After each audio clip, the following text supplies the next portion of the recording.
नमस्कार, आप देख रहे हैं न्यूज वन इंडिया। मैं हूं आपके साथ राजेश कुमार। लखनऊ समेत कई जिलों में भीषण ठंड का कहर जारी है और शीतलहर से राजधानी लखनऊ में ठिठुरन बढ़ चुकी है। लखनऊ का पारा लुढ़का है और करीब 8.9 डिग्री तापमान दर्ज किया गया। अयोध्या में आज सबसे अधिक ठंड रही, जनजीवन यहां पे प्रभावित हुआ। आगरा में न्यूनतम तापमान 2 डिग्री सेल्सियस तक पहुंच गया। रायबरेली में 3 डिग्री तक पारा गिर गया और गोंडा बहराइच में भी ठंड और शीतलहर का सितम देखा गया। लोग अलाव के सहारे यहां पे इस ठंड से बचने की कोशिश करते नजर आए। कानपुर में पिछले 2 दिन से ठंड का रिकॉर्ड जो है वो लगातार टूट रहा है और ठंड को देखते हुए मौसम विभाग ने अलर्ट भी जारी किया है। 9 जनवरी तक शीतलहर की चेतावनी जारी की गई है।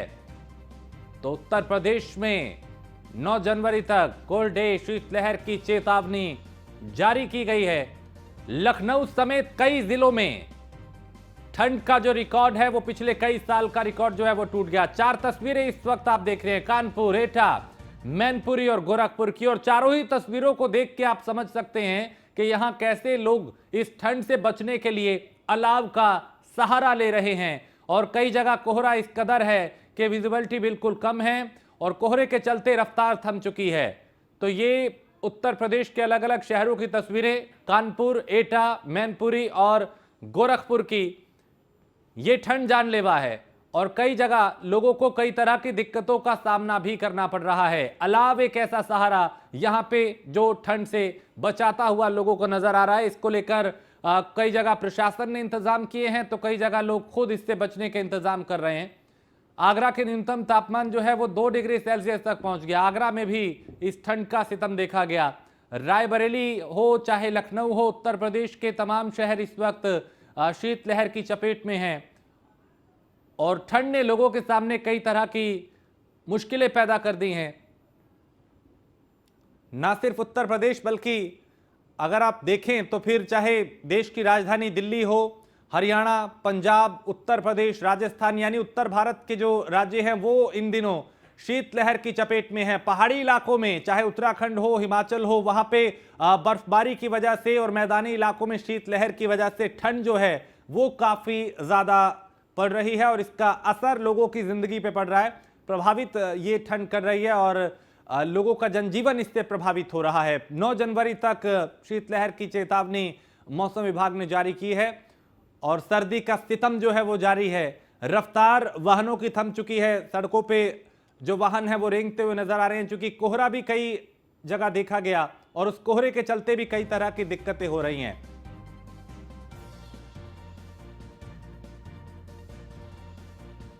तो लखनऊ से एसके वाजपेयी और गोरखपुर से हरेंद्र दुबे हमारे संवाददाता हमारे साथ जुड़ चुके हैं। एसके वाजपेयी, लखनऊ में किस तरह के हालात, चूंकि ठंड जो है वो लोगों के लिए मुश्किलें पैदा कर रही है?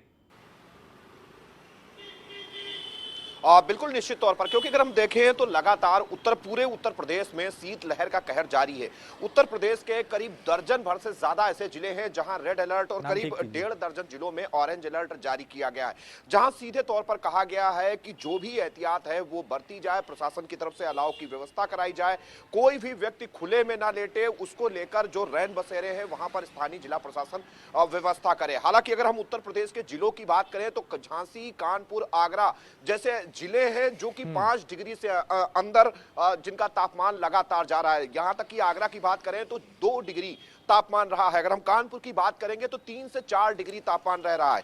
वहीं अगर हम राजधानी लखनऊ की बात करें तो पिछले 2 दिनों का जो न्यूनतम तापमान है वो 6 डिग्री रहा है, वहीं अधिकतम तापमान 21 डिग्री है। अगर हम इस दौरान देखें कि दिन में कल भी थोड़ी सी धूप निकली थी, लेकिन उस दौरान भी जो हवाएं हैं वो तेजी के साथ चल रही थी। 7 से 10 किलोमीटर प्रति घंटे की रफ्तार से हवाएं चल रही हैं, जिससे कहीं न कहीं शीतलहर का कहर जारी है। उत्तर प्रदेश सरकार की तरफ से भी रोडवेज ने अपने सभी जो बस चालक हैं उनको निर्देशित किया है कि कोहरे में कहीं भी कोई बस ना चलाई जाए और सुरक्षित स्थानों पर बस को खड़ा किया जाए। जब तक कि मौसम साफ नहीं होता है तब तक को बसों का संचालन ना किया जाए। हालांकि इसको लेकर उत्तर प्रदेश परिवहन विभाग की तरफ से निर्देश स्पष्ट तौर पर सभी आरएम और एआरएम को जारी किए जा चुके हैं। लगातार शीतलहर का कहर जारी है, खास तौर पर जो उत्तर प्रदेश के एक्सप्रेसवेज हैं, चाहे वो पूर्वांचल हो, बुंदेलखंड हो या फिर आगरा एक्सप्रेसवे हो, सभी पर अगर दिन के समय जो सुबह का समय होता है और रात में विजिबिलिटी शून्य तक चली गई है। खास तौर पर आगरा, झांसी, कानपुर और उन्नाव के आसपास आने वाले जो स्थान हैं वहां पर विजिबिलिटी बहुत ज्यादा कम है, जिसको लेकर पूरी तरीके से एहतियात बरती जा रही है। हालांकि जो उत्तर प्रदेश मौसम विभाग है उसकी तरफ से भी निर्देश जारी किए गए हैं कि 9 तारीख तक पूरी सतर्कता बरती जाए, जो भी आवश्यक कदम है प्रशासन की तरफ से उठाए जाएं। खास तौर पर नगर निगम, नगर पालिका परिषद और नगर पंचायतों की तरफ से जो भी सार्वजनिक स्थान है वहां पर अलाव की व्यवस्था की जाए, ताकि जो लोग बाहर रहते हैं उनके लिए कहीं न कहीं आग तापने की व्यवस्था हो सके। और जो लोग घरों से बाहर रहते हैं, खास तौर पर रिक्शा चालक या दूसरे जो लोग हैं जो कहीं न कहीं सड़क किनारे फुटपाथ पर सोते हैं, कोई भी व्यक्ति फुटपाथ पर ना सोए, उसको लेकर रैन बसेरों की व्यवस्था भी सभी नगर निगमों में, जिला पंचायत और जो परिषद हैं वहां पर करने के निर्देश पहले ही जारी किए जा चुके हैं। तो निश्चित तौर पर अगर हम देखें तो लगातार कहीं न कहीं जो शीतलहर का कहर है वो पूरे उत्तर प्रदेश भर में जारी है। कुछ जिले ऐसे हैं जो ज्यादा ठंडे हैं। राजधानी लखनऊ में भी अगर हम देखें तो न्यूनतम तापमान लगातार कहीं न कहीं गिरावट हो रही है, खास तौर पर रात के समय। दिन में 2 दिन से थोड़ी धूप जरूर आई है, लेकिन जो पछुआ हवाएं हैं उनसे कहीं न कहीं तापमान लगातार गिर रहा है। धूप के दौरान भी जो ठंड है वो लगातार बरकरार है। जी ठीक है हरेंद्र, गोरखपुर के क्या हालात? देखिए, गोरखपुर की अगर बात की जाए, गोरखपुर सहित पूरे पूर्वांचल की, तो पूर्वांचल में कल 2 बजे के दिन के बाद जो है कि धूप निकला था। धूप के कारण रात में कोहरा हुआ और कोहरे के कारण आज गलन और ठंडक बढ़ गई है। पछुआ हवा, सर्द हवा चल रही है। सर्द हवा में लोगों की जो ठंडी से बचने की जो तकनीकें हैं, वो तकनीकें हर जगह पर देखने को मिल रही हैं। हम दिखाना चाहेंगे अपने दर्शकों को कि इस समय जो हालात हैं, जिस तरह से गोरखपुर की सड़कों पर देखने को मिल रहा है कि सड़कों पर के किनारे लोग अलाव का सहारा लेकर के किसी तरह से अपनी दिनचर्या को निकल रहे हैं और दिनचर्या करते नजर आ रहे हैं। यही नहीं, रोडों पर जो लोगों की भीड़ देखने को मिलती थी, खास तौर से वो भीड़ इस समय नहीं देखने को मिल रही है। और जो निकल भी रहे हैं वह गर्म कपड़े और शाल, कंबल इत्यादि लेकर के अपने पूरे सुसज्जित के साथ सड़कों पर निकलते नजर आ रहे हैं। खास तौर से इन तस्वीरों में भी देख सकते हैं कि जो लोग पढ़ने वाले छात्र हैं, छात्राएं हैं, जो लोग सड़कों पर चल रहे हैं, खास तौर से वही अपनी बचाव को लेकर के चल रहे हैं। और यही नहीं, जगह जगह दुकानदार भी जगह जगह अलाव की व्यवस्था किए हैं और आने जाने वाले लोग अपने उस आग को भी सहारा बनाते हुए सड़कों पर चल रहे हैं। और खास तौर से जो पुलिसकर्मी है, चौराहों पर पुलिसकर्मी लगे हैं, वो लोग भी अपनी बचाव के लिए इन तस्वीरों में देखा जा सकता है कि अलाव का सहारा लेकर के लोग ड्यूटी करते नजर आ रहे हैं। तो 2 दिनों में कल जिस तरह से धूप निकली थी और धूप निकलने के बाद जिस तरह से गलन और पछुआ हवा ने दस्तक दी है, उससे ठंडक और बढ़ गई है। एक व्यक्ति है, भाई साहब, ठंडक बढ़ी है, किस तरह से आप ठंडक मिटा रहे हैं अपना? भाई ठंडक है, अब ठंडी बढ़ी है, क्या किया जाएगा उसके लिए? नहीं, ठंडी सड़कों भी अलाव जले हैं। हाँ, अलाव जली है, कहाँ व्यवस्था जाएंगे? करें। हम कुशीनगर से आ रहे हैं। हाँ। जो चौराहों पर अलाव की व्यवस्था की गई जी, है, जी, जी। जगह जगह पर पुलिसकर्मी है, सभी लोग हैं। जी इस तरह से आप लोग नहीं, अच्छा काम है। अगर ये सरकार व्यवस्था कर रही है, नगर पालिका व्यवस्था कर रही है, आग का जलाव का ठंडी है, तो अच्छा काम है, ये बढ़िया है। अच्छी व्यवस्था है। जी। आप देख सकते हैं कि ये जो पुलिसकर्मी है वो भी गर्म कपड़े के सहारे ड्यूटी बजा रहे हैं। और खास तौर से जो नगर निगम का भाई साहब, किस तरह से नगर निगम ने अलाव की व्यवस्था की है? नगर निगम का गर्मी ठंडी को देखते हुए नगर निगम की व्यवस्था एकदम चाक चौबंद है। चौराहे पर अलाव की व्यवस्था की गई है। इससे आवागमन काफी सुगम है और हर रास्ते। अभी आपने देखा कि जिन लोगों से बात की गई उनका मानना है कि नगर निगम ने जो व्यवस्था किया है वो खास तौर से काफी है। और लोग अलाव के सहारे अपनी ड्यूटी भी बजा रहे हैं, लोग गर्म कपड़े के सहारे अपने गंतव्य तक जा रहे ठीक है। हैं और गर्म कपड़े का सहारा लेकर के ठंडक जी, से निजात पा रहे मैं हैं। हरेंद्र आता हूं आपके पास। कानपुर से रामजी शर्मा भी हमारे साथ जुड़ चुके हैं। रामजी शर्मा, कानपुर में ठंड से क्या कुछ हालात बने हुए हैं, किस तरह की व्यवस्थाएं यहाँ पे प्रशासन ने की हैं लोगों को ठंड से बचाने के लिए? जी जी बिल्कुल, जिस तरह का कानपुर में जो इस वक्त ठंड का जो कहर है वो काफ़ी देखने को मिल रहा है। जनजीवन पूरी तरह अस्त-व्यस्त है क्योंकि जो पारा था, शुक्रवार की रात को जो पारा था, वो 3.2 डिग्री सेल्सियस नोट किया गया। इसके साथ ही आज सुबह जो पारा वो 5 डिग्री, इस वक्त 5 डिग्री सेल्सियस के आसपास पारा है, जो प्रदेश का दूसरा सबसे ठंडा क्षेत्र कहा जा रहा है कानपुर। और इस ठंड से बचाव के लिए लगातार जिला प्रशासन से व्यवस्था की गई, जगह-जगह अलाव जलाने की व्यवस्था की गई। नगर निगम टीम उन सभी चौराहों पर, उन सभी जगहों पर जो लकड़ी है वो जला करके अलाव जला रहे हैं, जिससे कि जो उन लोगों को भी आराम मिल सके जो छत के नीचे अपना जीवन बसर करने को मजबूर है, रैन बसेरा उनका आसरा है, वहां पर इस तरह की व्यवस्था की गई है। इसके साथ ही जो डॉक्टर ऐसा है जो लगातार कानपुर देखने को मिला कि पिछले 2 दिनों में आंकड़ों को अगर गौर करें, 2 तारीख से 6 तारीख तक जिन मौत का जो आंकड़ा 74 लोगों की मौत सिर्फ हार्ट अटैक और ब्रेन स्ट्रोक से कानपुर में हुई है। ऐसे में सभी हॉस्पिटल के जो भी डायरेक्टर है या वहाँ के प्रिंसिपल है, डॉक्टर जो सीएमओ है, उन पर जिलाधिकारी का दिशा निर्देश दिए गए कि हॉस्पिटल में भी इस तरह की व्यवस्था की जाए कि यदि कोई मरीज आता है तो उसको तत्काल इलाज मिल सके, उसकी व्यवस्था की सके। इसके साथ ही उन गरीबों लोगों के कुछ सामाजिक संस्थाएं उनके साथ में जिलाधिकारी ने एक बैठक करी, बैठक के साथ एक रूपरेखा तैयार की। उन गरीब जो सड़क किनारे हैं उनको कंबल की व्यवस्था की जा सके, अलाव व्यवस्था की जाए, सभी मदद कर सके, क्योंकि जो टेम्परेचर है लगातार नीचे गिर रहा है और जो ठंड है वो काफी बढ़ रहा है।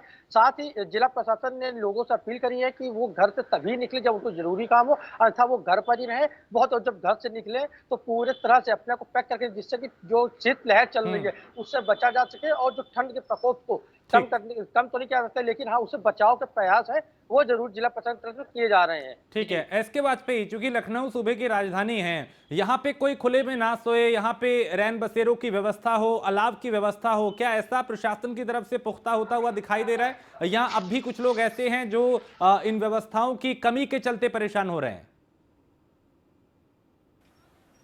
बिल्कुल, अगर हम बात करें तो प्रशासन की तरफ से पहले ही निर्देश जारी किए जा चुके हैं कि सार्वजनिक स्थानों पर अलाव की व्यवस्था की जाए और खास तौर पर वो चौराहे जो कहीं न कहीं जहां ज्यादा भीड़ भाड़ रहती है, जहां पर लोग लगातार बने रहते हैं या 24 घंटे जहां से ट्रैफिक गुजरता है, ऐसी जगहों पर रैन बसेरों की व्यवस्था की जाए। हालांकि अगर हम राजधानी लखनऊ की बात करें तो रैन बसेरों की व्यवस्था जरूर की गई है, चूंकि नगर निगम प्रशासन की तरफ से, जिला प्रशासन की तरफ से रैन बसेरे जरूर प्रॉपर स्थिति में है। लेकिन अगर हम अलाव की बात करें तो वो बहुत ज्यादा स्थानों पर दिखाई नहीं दे रहा है, क्योंकि रैन बसेरों में लगातार लखनऊ कमिश्नर की तरफ से भी निरीक्षण किए गए हैं, लखनऊ नगर आयुक्त, लखनऊ जिलाधिकारी लगातार कहीं न कहीं चीजों को देख रहे हैं। तो रैन बसेरों की स्थिति जरूर ठीक है, क्योंकि जगह जगह खासतौर पर जो मुख्य चौराहे हैं वहां के आसपास रैन बसेरों की व्यवस्था की गई है ताकि कोई भी व्यक्ति खुले में ना सोए।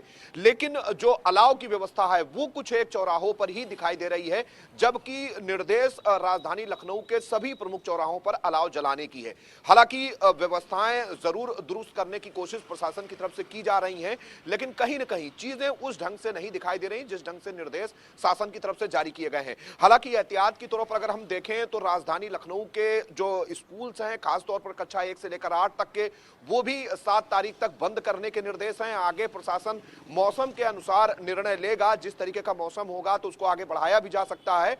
और जो माध्यमिक के कॉलेजेस हैं उनके लिए पूरे प्रदेश भर के कॉलेजों में भी समय बदल दिया गया है। जो पहले सुबह 7 या 8 बजे से था उसको 10 बजे से कर दिया गया है और 2 बजे तक ये चलेंगे। इसको लेकर निर्देश प्रदेश के सभी कॉलेजों को जारी किए गए हैं। तो अगर हम देखें तो शासन और प्रशासन की तरफ से लगातार उस तरीके के निर्देश और जो व्यवस्थाएं हैं वो कराने की कोशिश लगातार की जा रही है। जी ठीक है, हरेंद्र, गोरखपुर की अगर बात करें तो यहाँ पे रैन बसेरे की व्यवस्था की गई है, वहां पे अलाव की व्यवस्था हो, इस तरह की तस्वीरें आप देख पा रहे हैं या फिर व्यवस्थाओं की कमी यहाँ भी नजर आ रही है?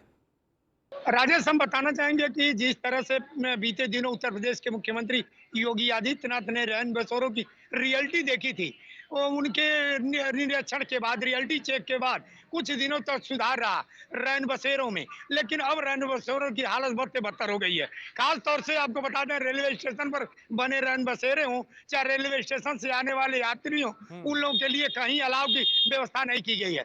इस संबंध में जब न्यूज ऑन इंडिया ने रेलवे के सीपीआरओ से बात किया तो रेलवे के सीपीआरओ का कहना है कि ये तो नगर निगम में क्षेत्र में आता है, और जब नगर आयुक्त से बात की गई तो नगर आयुक्त का कहना है कि वो तो रेलवे में आता है।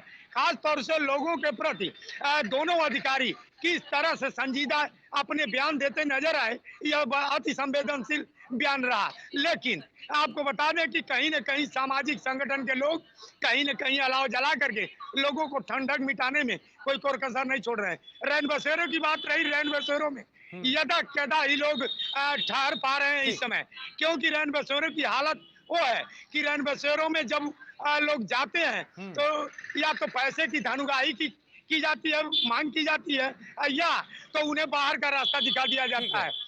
जो कम पैसे देते हैं उनको ठहरने के लिए इजाजत दी जाती है। इस पर गोरखपुर के कमिश्नर ने कड़ा एक्शन भी आज सुबह लिया है और लोगों को सख्त निर्देशित भी किया है ठीक है कि इस तरह की कार्य प्रणाली नहीं होनी चाहिए। ठीक है। राम जी, आप बताएं, कानपुर में प्रशासन ने किस तरह की व्यवस्था की है? रैन बसेरों की बात हो, अलाव की बात हो, या फिर यहाँ पे भी अव्यवस्थाएं देखी जा रही हैं?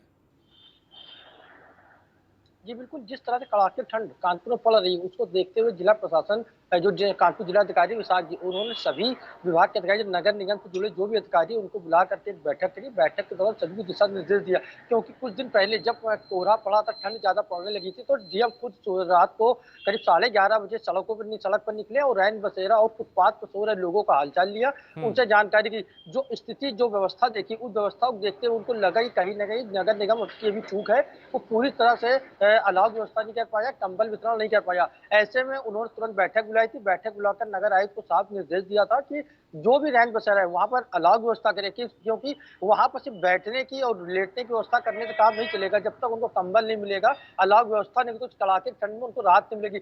जिसके बाद से नगर निगम की टीम लगातार उन सभी जगहों पर जा रही है, निरीक्षण कर रही है जहां पर अलाव नहीं है या फिर कंबल नहीं है, तो उनको कंबल की व्यवस्था की जा रही है। इसके साथ ही जो खाद्य ग्रामोद्योग है, वहां के लोग, वहां पर भी आदेश दिए गए, वहां पर भी ऑर्डर दिए गए, कंबल और से ज्यादा तैयार हो चुके हैं और लोगों को कंबल का वितरण किया जाएगा, कड़ाके ठंड से बचाव, क्योंकि जो टेम्परेचर वो लगातार नीचे गिर रहा है, कड़ाके ठंड। चलिए, यानी प्रशासन यहाँ पूरी तरह से एक्टिव है। बहुत शुक्रिया इसके वाजपेयी, आपका भी, राम जी आपका भी, और हरेंद्र आपका भी बहुत शुक्रिया इस तमाम जानकारी के लिए। आगे बढ़ते हैं खबर जोशीमठ से, जहां पे जोशीमठ में भू धसाव को लेकर एक्शन में सीएम धामी हैं और सुबह करीब 11:55 पे जोशीमठ के लिए रवाना होंगे मुख्यमंत्री पुष्कर सिंह धामी। दोपहर 12:50 पे वो जोशीमठ पहुंचेंगे और जोशीमठ में कई घरों और सड़कों पर दरारें पड़ रही हैं। बद्रीनाथ हाईवे पे भू धसाव से हालत जो है वो चिंताजनक बनी हुई है और भारतीय सेना का चीन सीमा से संपर्क भी कट सकता है।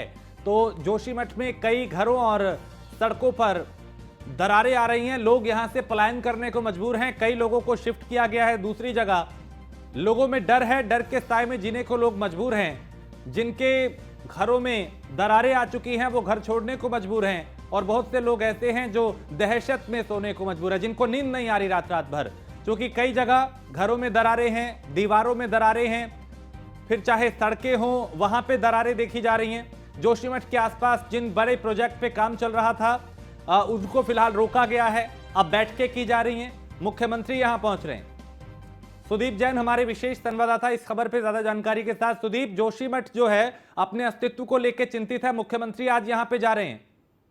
जी बिल्कुल, देखिए राज्य सरकार ने इस विषय को बेहद गंभीरता से लिया है। कल मुख्यमंत्री ने हाई लेवल मीटिंग की है। जो दरारें आ रही मकानों में 500 से अधिक लोगों को विस्थापित किए जाने की तैयारी चल रही है। करीब 80 परिवार विस्थापित किए जा चुके हैं। मुख्यमंत्री थोड़ी देर बाद रवाना हो रहे हैं सीधे जोशीमठ के लिए।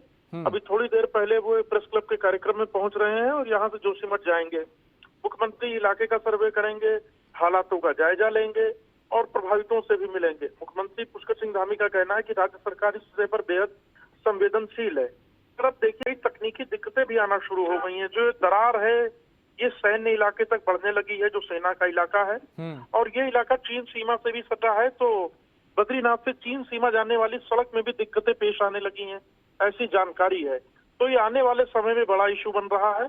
और दूसरा, भारत सरकार ने भी इसे बेहद गंभीरता से लेते हुए 3 सदस्यीय कमेटी बना दी है। जो 3 सदस्यीय कमेटी इलाके में पानी के रिसाव और भूगर्भ में आ रही दिक्कतों की रिपोर्ट 3 दिनों के भीतर ही केंद्र को सौंपेगी और उस पर केंद्र स्तर से भी कुछ बड़ा निर्णय लिया जा सकता है। सुदीप, जो अभी तक सर्वे हुए, जो जांच की जा रही है, जो बात की जा रही है, बैठकें भी की जा रही हैं, क्या चीज निकल के आई? आखिर अचानक ये दरारें क्यों आ रही हैं? क्या जो बड़े प्रोजेक्ट पे काम चल रहा था उस वजह से ये कुदरत के साथ खिलवाड़ का नतीजा है?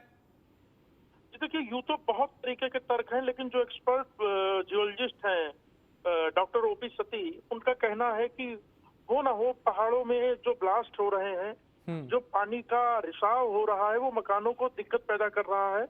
और जोशीमठ में पूर्व में भी एक 41 साल पहले रिपोर्ट आई थी जिसमें शहर को खतरे की जद में बताया गया था, परंतु समय समय पर निर्माण कार्य होते रहे, इसे शायद नजरअंदाज किया गया और आज इतनी बड़ी मुसीबत सबके सामने खड़ी है।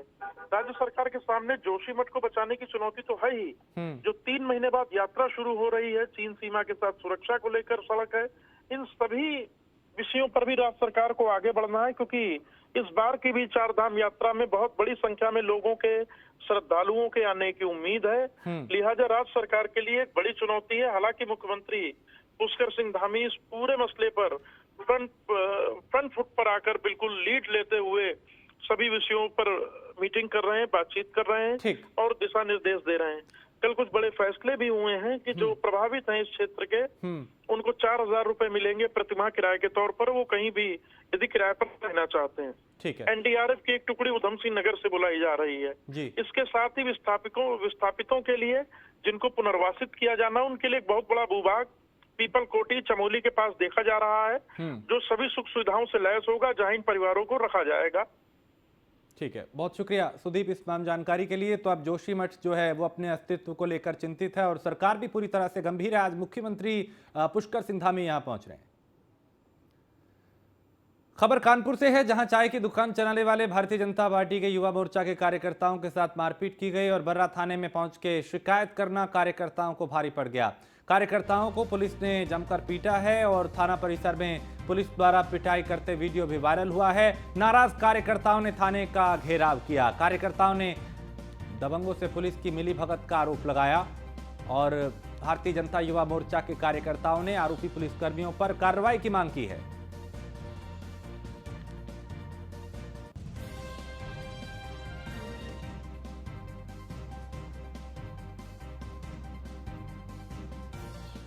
और दिल्ली के कंझावला हादसे को लोग अभी भूले भी नहीं थे कि इसी तरह का हरदोई से भी एक हादसा सामने आया, जहां कोचिंग पढ़ने जा रही छात्रा को तेज रफ्तार कार ने टक्कर मार दी, जिससे जो छात्र है वो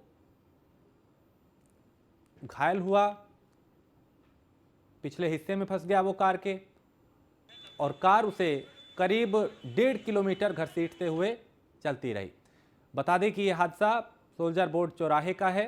वहीं हादसे में छात्र गंभीर रूप से घायल हुआ, जिसे मेडिकल कॉलेज में भर्ती कराया गया। वहीं घटना की सूचना पर कोतवाल संजय पांडे दलबल के साथ पहुंचे और कार चालक को गिरफ्तार किया। यह हादसा कैमरे में भी कैद हुआ।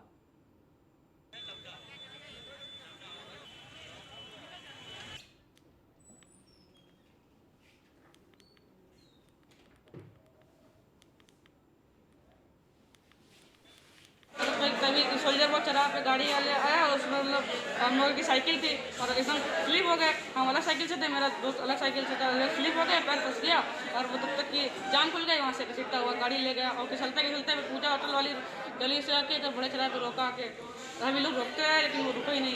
अभियोग दर्ज किया गया है धारा 308 में। इसको गंभीरता से देखा गया है और जो ड्राइवर था गाड़ी का उसको अरेस्ट कर लिया गया है। आगे विधिक कार्रवाई की जा रही है। अभी पीड़ित की हालत ठीक है और डॉक्टर से संपर्क करके समय इलाज कराया जाएगा। और जौनपुर में स्वास्थ्य विभाग की लापरवाही सामने आई। जिले में डॉक्टर की लापरवाही से एक बार फिर मरीज की जान चली गई। बता दें कि नईगंज अरुणोदय अस्पताल में इलाज कराने के दौरान 5 दिन बाद मरीज की मौत हुई। परिजनों का आरोप है कि 5 दिन पहले ही हार्निया का ऑपरेशन हुआ था, जिसके बाद अचानक आज सुबह तबीयत खराब हो गई, जिसके बाद मरीज को अस्पताल में लाया गया, जिसमें डॉक्टर की लापरवाही के बाद मरीज की मौत हो गई और गुस्साए परिजनों ने यहाँ पे हंगामा भी किया। हॉस्पिटल देखिए अभी बाहर लिखा है जो हॉस्पिटल है, क्या हॉस्पिटल भैया? अरुणोदय हॉस्पिटल है और ट्रामा सेंटर है। इसमें ये हार्निया का ऑपरेशन हुआ था, ऐसे कुछ सर्जरी किए थे। उसमें अभी हम लोग पता पाया कि पेशेंट का एक्सपायर हो गया। तो अभी लेकिन ये नहीं पता चला कि जब ऑपरेशन सक्सेस हो गया तो ऐसा क्या हो गया जब पेशेंट को ऐसा होगा। इसका जवाब डॉक्टर को दिया। क्या है कि हार्निया इनके था और 6 दिन पहले इनका ऑपरेशन हुआ और बस एकदम सब ठीक थे, सब सही चल रहा था। कल आज सुबह मॉर्निंग में 9:30 बजे बताया कि तबीयत खराब हुआ और डॉक्टर बोल रहा है कि 9:30 बजे तबीयत खराब हुआ 10:30 बजे तक उन्होंने इलाज किया, CPR वगैरह दिया, लेकिन वो बोल रहे हैं कि सिचुएशन अंडर कंट्रोल हुआ तो बचा नहीं पाए। तो मात्र हार्निया का ऑपरेशन में ऐसी क्या दिक्कत आ गई? अब वो अपने हिसाब से बोल रहे हैं कि हार्ट अटैक आ गया, ये हो गया, तो अपनी बातें रख रहे हैं। और यहाँ एक छोटे से ब्रेक के लिए रुकेंगे, ब्रेक के उस पार कुछ और खबरें।